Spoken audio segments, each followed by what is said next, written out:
Hello అండి, welcome back to our channel.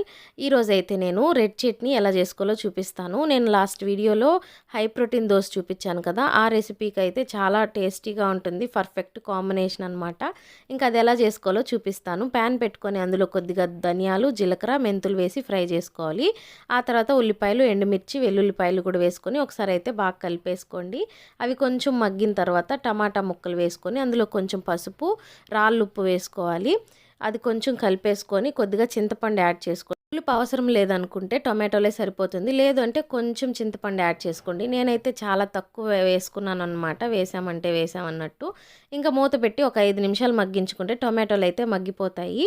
ఆ తర్వాత చల్లార్చుకొని మిక్సీ జార్లో వేసి మెత్తగా పేస్ట్ చేసుకున్నారంటే 2-3 రోజులు అయితే నిలువ ఉంటుందన్నమాట ఈ పచ్చడి. ఇంకా ప్రోటీన్ దోశల్లోకే కాదు, నార్మల్ ఇడ్లీ దోశల్లో కూడా చాలా టేస్టీగా ఉంటుంది. ఇంకా నా బ్రేక్ఫాస్ట్ అయితే ఇదనమాట. చాలా టేస్టీగా ఉంది. ఒకసారి అయితే ట్రై చేసి ఎలా వచ్చిందో కామెంట్ చేయండి.